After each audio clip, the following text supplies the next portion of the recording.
Welcome back to my conversations with Deborah, a bi-coastal dialogue, because we don't yell at each other, we talk, even though on this issue, we're totally on both sides. Anyway, good morning. But that's okay. Good afternoon, Malcolm. Wonderful to see you. That's it. It's good morning for me. Well, actually, it's good afternoon for me. I'm in Los Angeles. It's a Friday. It's Friday, October the 30th. So we're coming up onto Election Day. And we're coming up to Halloween. I thought that's a big, next big date is Halloween. Well, unfortunately, though, I understand in California, you cannot have Halloween, and neither can you have Thanksgiving. What is Governor Newsom going to do about Christmas? Boy, talk about the merriment in California. Well, I think he's converting to Judaism. Oh, maybe. He's converting to something. I'm gonna get a little. I don't know. It's a whole new world out here. Well, I must say today the big news, of course, stock market has gone way down once again. This is the fifth day. Of course, it's the end of the month, and pretty much everyone is worried about the number of COVID cases coming in from Europe and also here in the United States. But there is very oddball things going on here in South Carolina. We're getting, increase in COVID deaths. But if you do the deep dive on some of the information, it's a little odd. We're getting a lot of cases, no doubt, and we're doing a lot more testing, no doubt, that's fine. But the number of hospitalizations for as many cases as we have, and I believe we had over 1,000 yesterday, and we've continued to climb the last 4 or 5 days. But the actual hospitalization rate, Malcolm, thank heavens, this is great news. In all of South Carolina, 722 people are hospitalized right now with COVID. And if you look at the number of cases coming in and the hospitalization rate, it's under 7%. Thank heavens for that. And of course, the mortality rate is going down. So something is happening here. Either we're getting more immune to COVID or something's happening with the numbers in terms of the number of cases. What are your thoughts? Well, the thing that I was reading in actually today's LA Times, it's, I forget where it is. I might be in Florida, where they find more people have the, or not immune, but have the COVID in them, that they possibly had it at an earlier time. Mm-hmm. And that wasn't detected. Mm-hmm. But what I see around the nation is that So let's go back on that. But with that information, is Florida now counting those people who tested that had COVID in the past? Are they counting that as new cases? No. They're not counting as new cases. They just have the antibodies in them.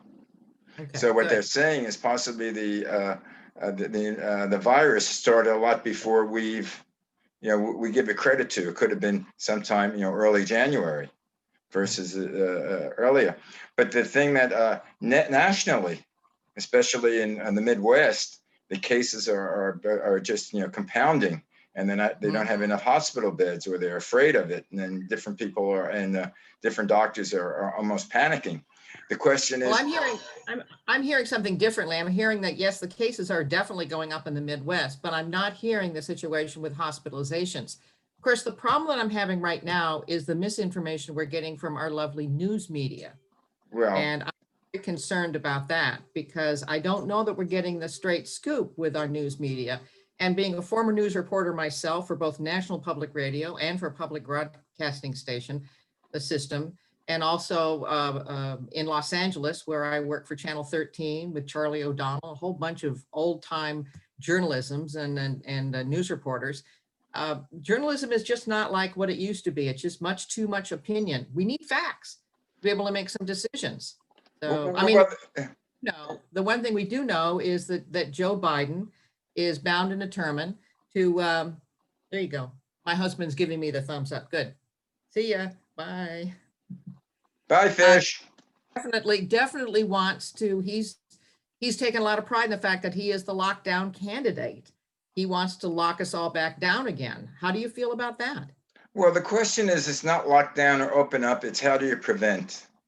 The thing that he has maybe he has bad advice. It's not locking down, but it's being safe.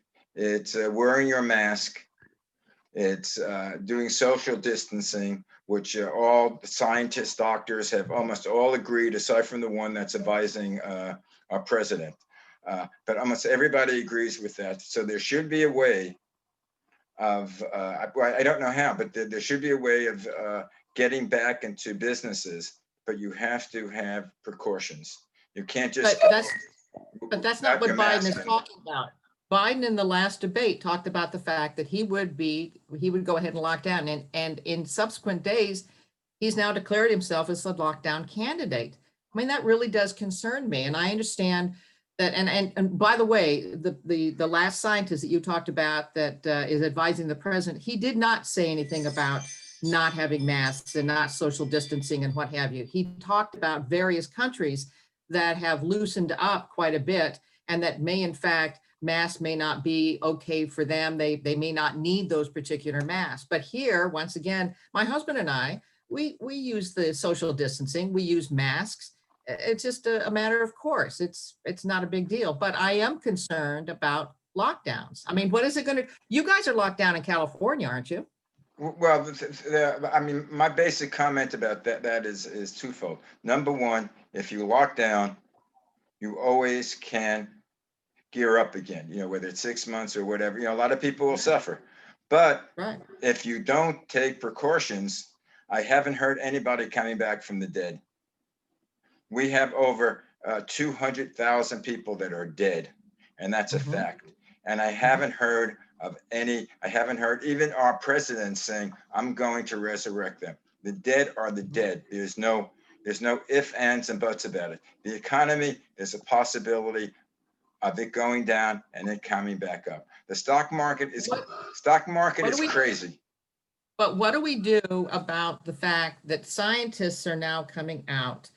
There's been, I believe, what is it called? It was the Bradford document, and there's another document that came out that unfortunately has been censored by both Twitter and Facebook, where scientists are indicating the fact we need to have specialized, focused lockdowns. We don't need to be locking down the entire country. And when I hear Joe Biden being very prideful of the fact that he is the lockdown candidate, that concerns me. We had a rebound recently, yesterday announced, of 33% on our GDP, an annualized basis. And I mean, that's phenomenal. Now, once again, our news media did not pick that up, did not point that out. People are eager to get back to work. Young people are eager to get back to work. My soon-to-be stepson-in-law got COVID, and we thought, oh my gosh, we better prepare for the funeral, for heaven's sakes, the way the news media is talking. He got over it in 2 weeks. He was fine. And his girlfriend, my stepdaughter, did not get it, and obviously was very close to Rich, but did not get it at all. Or maybe he's not telling. Maybe he's not telling you the truth. He's not that close to his girlfriend, his wife. Maybe, but I think that they are. but I know, yeah. I mean, the statistics are, when you're at an earlier age, there's more of a chance of you recuperating. But at my advanced age, death.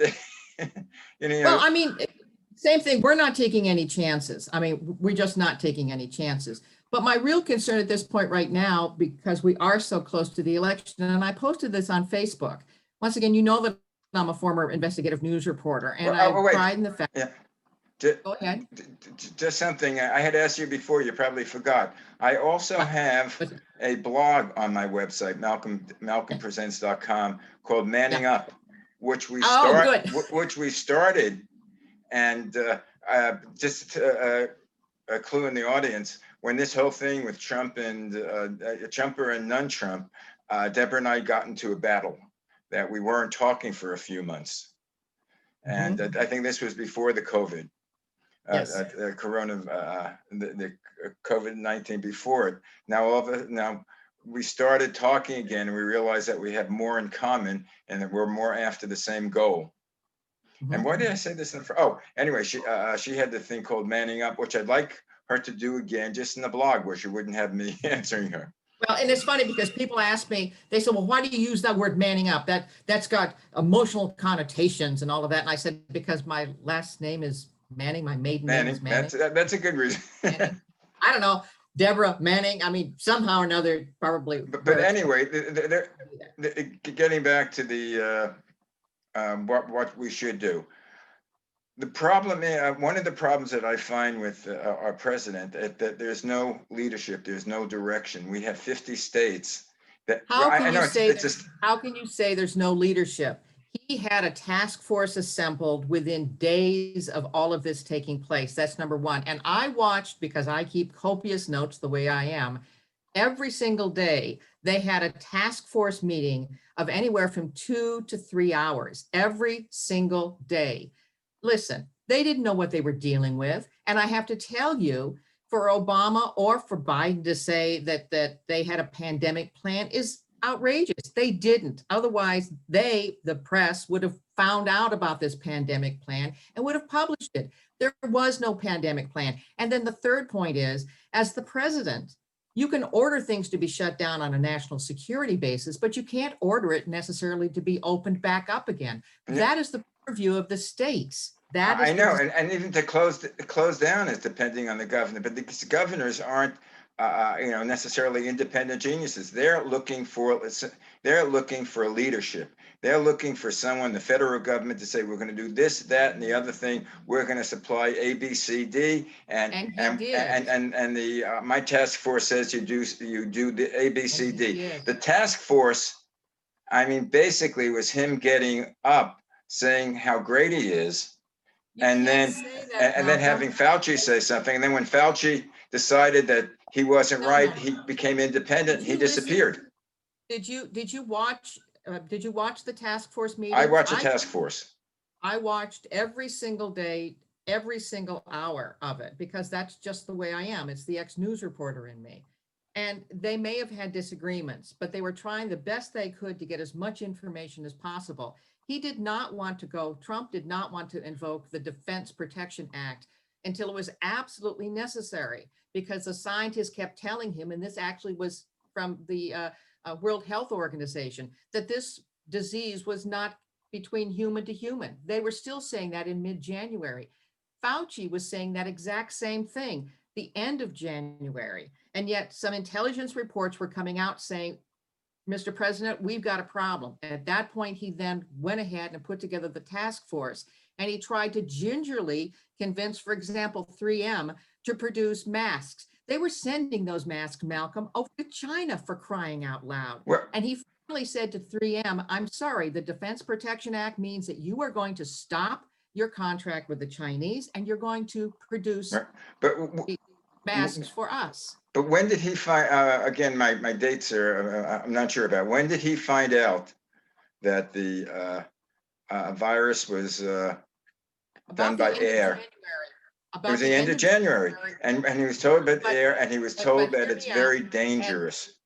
Yes, but he was also, it's deadly. Hold on, but he was told by HWO, the World Health Organization, mid-January, and there's proof of this, that in fact, it was not transmittable human to human. Dr. Fauci backed that up. And once again, I've got notes to show that a week later saying, he says, I have Chinese scientists whom I am friends with, because the CDC worked to put together that Hunan lab. And they're saying it's fine. There's no problem with it. The president then got information the end of January from the intelligence group that said, this is far more serious than anybody is telling you. He then went ahead and said, no travel coming in from China. Now, some people criticize him because he didn't ban all travel. There were Americans that were in China. They had to be brought back. And in fact, they did come back to some of the military bases, and they were quarantined for about 15 to 25 days. We had to get them back in. So they were dealing with things that they didn't know. Fauci didn't know. The World Health Organization didn't know, because guess what? China wouldn't let us in. Okay. In fact, us out. Okay, let's fast forward 6 months from now. Let's fast forward to now. What is he doing?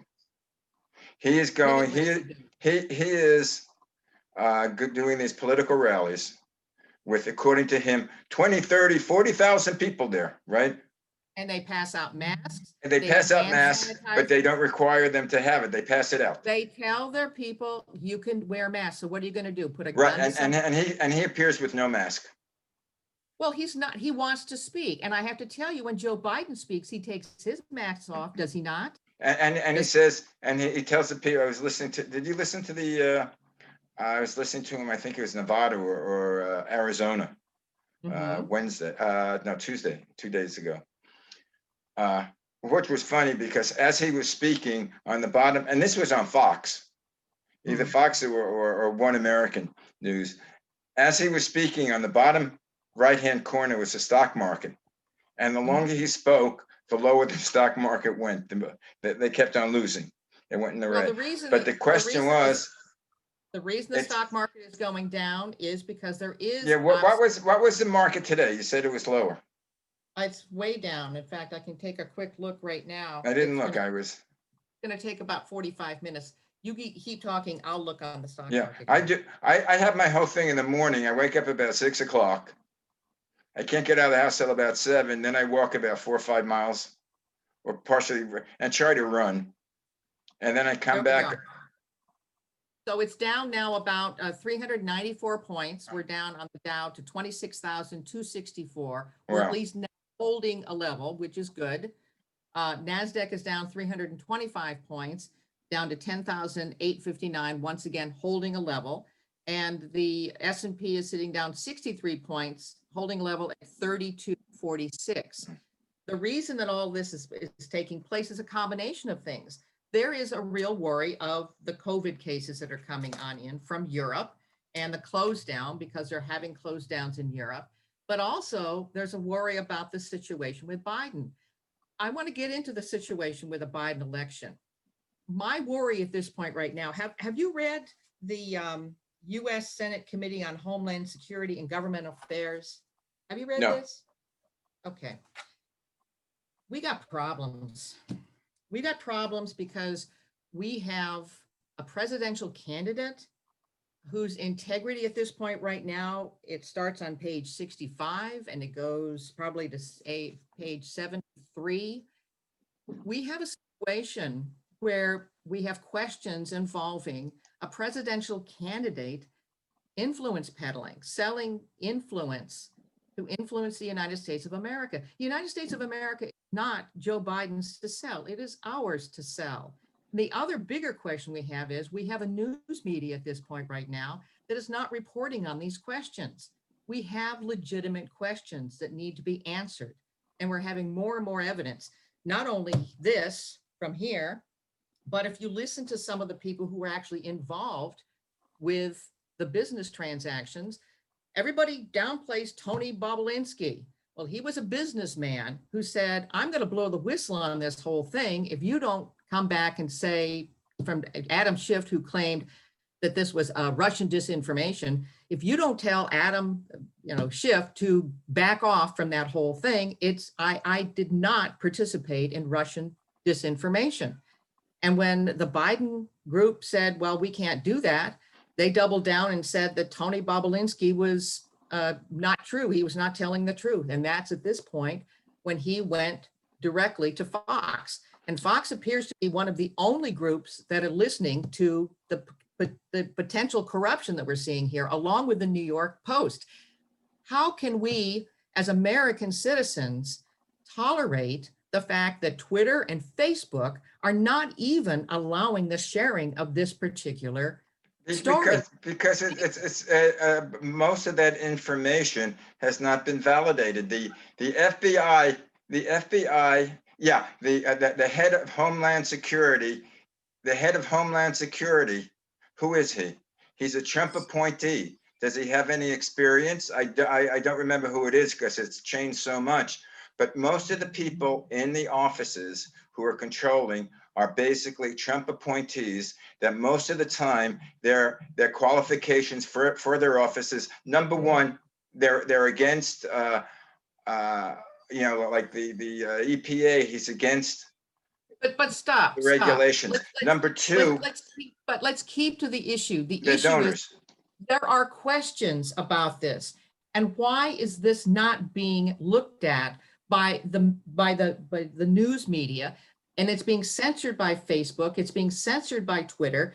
You have the Senate, the entire Senate Homeland Security and Governmental Affairs group has a very detailed report asking very serious questions. And yet the only serious questions we have being asked of Joe Biden, a presidential candidate, is what flavor ice cream do you have? Oh, well, I mean, if you listen to Joe Biden, he's laying out his entire plan of what he's going to do.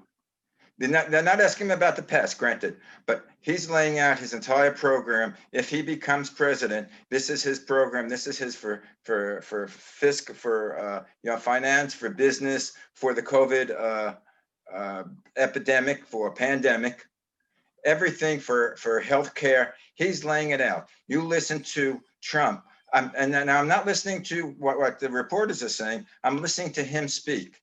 He spoke for an hour and a half, 2 hours. He didn't say one damn word, aside from the fact of Sleepy Joe, aside from the fact Crooked Hillary, aside from the fact when people say lock her up, he goes, "Oh, I didn't say that," but he's not saying. The bottom line is he didn't do like what McCain did. Remember what McCain did? But it's just you can really hate some of the things as a personality. You can hate the things that Trump does and hate the things that Trump says. We have 3.5 years of a record. Prior to COVID, we had the best employment figures for not only white Americans, but for Black Americans, for Hispanic Americans, for Asian Americans. We actually had substance that with, unfortunately, when I voted for Biden and for Obama, I did believe in hope and change. And when they did start to turn around the 2008 recession, which was considered to be the Great Depression, number 2, it took 8 years of economic activity. Nothing happened. What amazes me is when the deregulations came into effect, when the tax cuts came into effect, American businesses started hiring more and more people. Things started coming back into America. And why? Because of basic economics. When you're not taxing corporations, you're not individuals, that money stays here in America and it helps America. It doesn't help companies. But what he's done and deregulating, which a business is like, okay, he's creating more air pollution. He's creating more pollution in the seas and the oceans. That's not basically, true. It's back in, I think it was back in the 30s where I forget who it was, but one of the industrialists says, what's good for GM is good for America. What's good for business is not necessarily good for America. We're destroying this damn planet. We're destroying it with fossil fuels. We have a presidential candidate that is willing to go ahead and sell his soul and his father's soul and his brother's soul to the Chinese. You realize that the Chinese were able to buy a real critical Michigan company because of the fact that Joe Biden gave the stamp of approval on it. Do you realize that the reason that we are being taxed on our Social Security is because of Joe Biden? Do you realize that the reason that we have ridiculously high credit card rates is because Hunter Biden worked for MBNA Bank, and as a result, we got a chance to have incredibly high credit card rates. That is not what America needs. Do you know why we have high credit rates? Why? Why? Is because the banks are big business, and Republicans think that big business should not be regulated, that they should take over. And the banks, and there are laws. As a matter of fact, why did Biden allow the interest rates to go sky high? Some of the credit cards that probably you have and I have are sitting at 25, 28, 29% interest rates. I remember in the days, the maximum interest rate you would have would be maybe 10, 12%. Well, that was because the Republicans, when they controlled the White House, let them do it. Obama, well, I forget the, I wasn't ready for this one. There was I forget what act it was, which were the two, a Republican and a Democrat, which controlling, did put a lid on how much what the banks could do. But that's basically the thing of big business. Let big business control and they'll be good for the country. And that's a lie. It's not necessary. It has to be a combination of government regulations with big business. I understand that. But my problem at this point right now is we have seen the economy coming back after the situation with COVID-19. And then once again, Joe wants to shut it down again. He wants to it had to come back because people are just tired. And he wants to go ahead and tax us.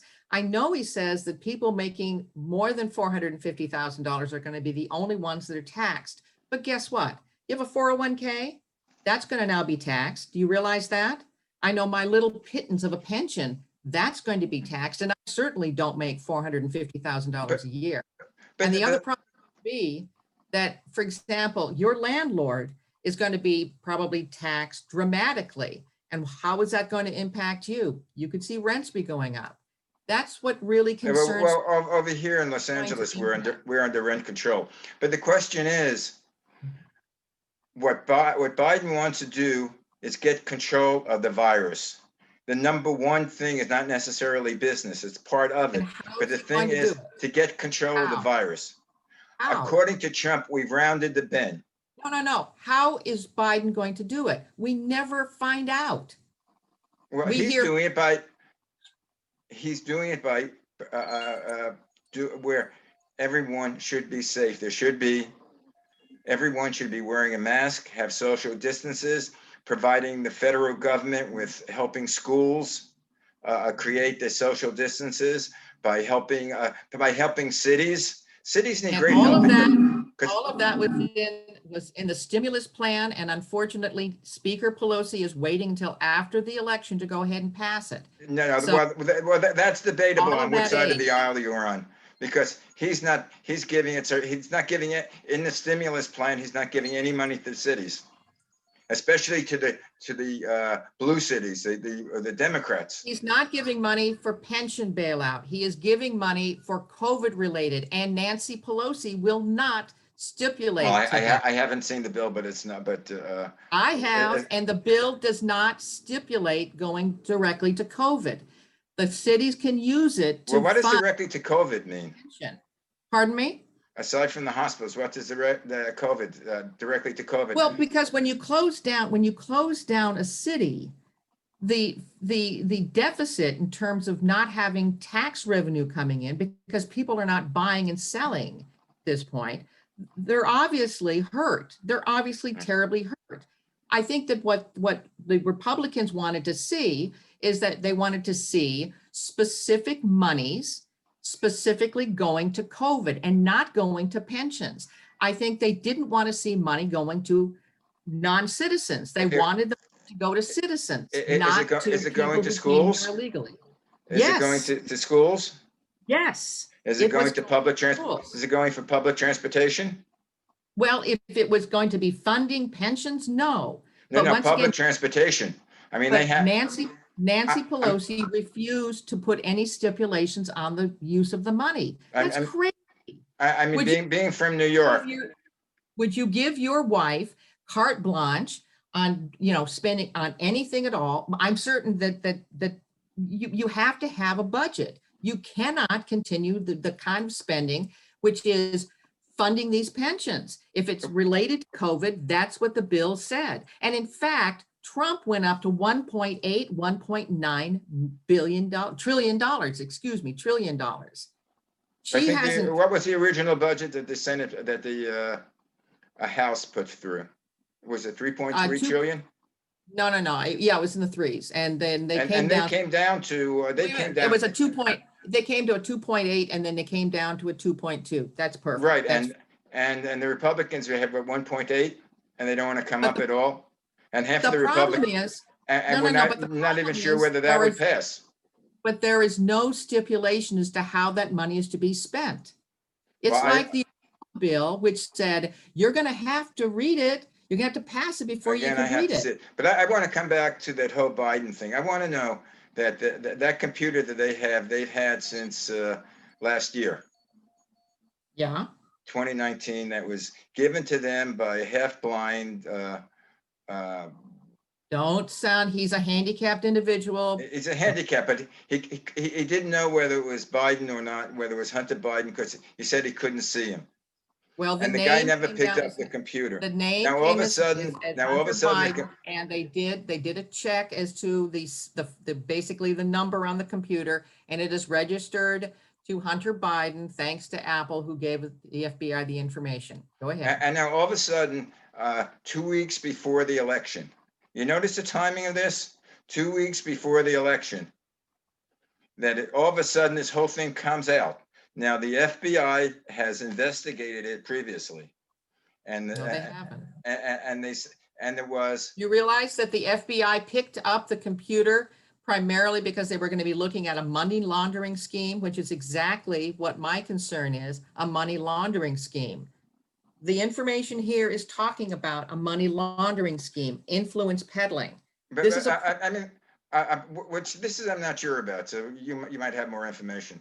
They said this was supposedly happening in 2017, that thing of China. It started, the whole situation started in terms of the laundering and what have you, came as early as apparently 2014, 2013. Okay. Go ahead. But it said with the China thing that he's a big man, and the influencing peddling with China supposedly happened about 2017. Yeah, and then what was interesting was that Tony Bobolinsky said to Jim Biden, how is it that you guys don't want to have normal, everyday rules of incorporation, or rules of how to use the money and what have you? And there was an email that came back from Hunter Biden that said, no, my chairman, who's Joe Biden, says, no, we don't want to have these rules and regulations. Tony Bobolinsky called a meeting and said to both, specifically to Jim, how is it you guys are doing this? What's going on? And the quote was, what was it? Defensible plausibility. I think that's what it was. Defensible deniability. Oh, that's right. Defensible deniability. That's right. But what does that mean, Malcolm? But then again, what does that mean? My question is, do you think? What does that mean? Well, you know what it means. But the question is, why would somebody say something like that? I don't know if he said it. That's a third party. You were a reporter. It's a direct quote. No, but you're saying now, and we have Tony to take Bobolinsky, his word. But Tony Bobolinsky is being used as a material witness with the FBI investigation. We've got questions here. I have a question for you. Why is the only one picking up that story? Now, most of the newspapers are independent. A lot of the local, television and radio stations are independent. You have your network, and you have Fox News and MSNBC and CNN to me aren't news, but you have ABC, CBS, NBC, Metro Media. I don't know if Metro Media is not anymore, but you have all the newspapers. You have LA Times, New York Times, Wall Street Journal. Now, the only one to pick up that story and to give it any life, Fox News. If you listen to the Fox News, and that's all they're talking about. All Fox News is talking about, I was watching it yesterday, is talking about Biden, talking about what a crook he is, what a crook his family is, and how even if he becomes president, they're going to impeach him or they'll arrest him. They have Sean Hannity, is all talking about that.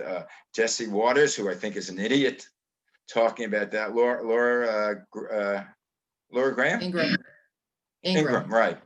Who I used to work with over at the not KFAC, KRLA, who's a nice person. That's all they're talking about now. The New York Post, which is owned by Rupert Murdoch, that's the only one that broke the story. Why do you think other networks, other newscasts, other newspapers, and also the social media, why aren't they grabbing a hold of it? Or is it this giant collusion that all the stations hate Trump and want Biden to win? Is it all collusion? Well, that's the end of our 30 minutes. But the question is, and we should, as all Americans should be, why is mass news media, why are the major stations not asking the questions? Why are they not asking questions? It's because, I mean, mainly. And they're not. First of all, you can, which Trump does, he sort of sends out insinuations. It's not, this No, has no. nothing to do with Trump. What Trump does, Nothing to do with Trump. no, it has nothing to do with him. You don't think Why? that's directed by his administration, No. his people? Why do you think that these questions have not been, why is there no curiosity on the part of the news media? It does concern me. The news media, when I got into the news media, our job was to go ahead and ferret out the truth and the lies. And why in the world, if these are lies, why in the world, first and foremost, why hasn't Joe Biden denied it? Number one. Number two, why has the mass media, including Facebook and Twitter and all of the news media outlets that you've talked about, why are they not exploring this and coming up with reasons as to why the information is not Well, true? I can tell you we got a problem. I can tell you one main reason, which actually, again, this information has been out there for months. So far, everyone has said it's Russian interference. They've been planting it. Okay, wait a minute. Now, all of a sudden, 2 weeks before the election. Because the bottom line is, even the letter that is being cited for everybody saying that 50 of the intelligence officers say it is, baloney and blah, blah, blah. They are saying that in fact, it is not Russian disinformation. Your John Radcliffe, who is the director of national intelligence, says unequivocally, it is not Russian disinformation. We got a problem here. Yeah, and we can't keep putting our head in the sand and ignoring this problem. No, but if we have a presidential candidate that is willing to go ahead and sell his soul to the Chinese, to the Romanians, to the Ukrainians, we have a problem here. I think we need to address it. How about to the Turks? The thing that came out yesterday about the attorney general, stopping the cases against the Turkish bank. Why? Because what's it? Oregon, the president of Turkey. Originally, he had asked Biden. If you saw it, he had asked Biden to stop the investigation of the bank. And Biden said, well, I'm sorry, this is independent. This is a state-run investigation. Even as, the president of the United States cannot do anything about it. They're completely independent. And then you bring up a very interesting videotape, which is that final videotape that I watched where Biden was bragging about the fact that he said he was going to hold up $1 billion to Ukraine unless the Ukrainian prosecutor was fired. And then, quote unquote, God damn, he was fired. But he was sent. That all about? But Biden was sent by the president of the United States about that. Biden was sent by the EU. They had all known what was going to happen. They all had agreed that the guy had to be fired. It wasn't he did it for his own personal. Why did Biden threaten to withhold? Because that was the leverage that they had. The leverage that they had through the president, through Obama, through the government, that was well known. It wasn't under the table. Anyway, the next time, do you want to come back before the election or do you want to do it after the election? No, we could. I mean, we're going to be pretty busy on election. We're actually, a number of the people that are here that were former Biden supporters are now voting for Trump. And we're going to be taking a lot of people to the polls. We're actually setting up lawn chairs and food and all of that with our entire little neighborhood that's here. Do you have a video camera? We're anticipating 6 to 8 hours in the lines. Do you have a video camera? I don't have a video camera, but I do have a phone. And we may or may not be able to do it because that could be considered to be electioneering. I don't know if it's electioneering if you just ask people and you say that you're a reporter for Malcolm Presents or. I'll see what I can do. Try it. Again, what I'd love to do even after the election is talk about South Carolina. And we were talking about it as part of the New South. It is. Anyway, so when did you, We could do it Monday if you want and talk about preparation, or Tuesday, you're gonna be busy. Tuesday, we'll be busy. Let's see about getting together on Monday, which would be the day before the election. Okay, and because a lot of people are so anxious. Anyway, good speaking to you again. It's great speaking to you. And if I don't speak to you, we'll do it Wednesday or Thursday and recap. We will. And like I say, please reconsider your vote for Biden. Well, it reminds me of, I used to do a show with Bishop Fulton J. Sheen. Yes. And one of I was like studio supervisor at Channel 5. And one of our stagehands was Eli Bergman. Uh-huh. He was, I mean, he was Jewish. I don't know how religious he was, but they were good friends. And I went to, and the bishop said, he said, at the end of the show, if I don't convert Eli to Catholic, he's going to convert me to Judaism. On that note, have a good weekend. Bye. I will. You too, Malcolm. Bye-bye.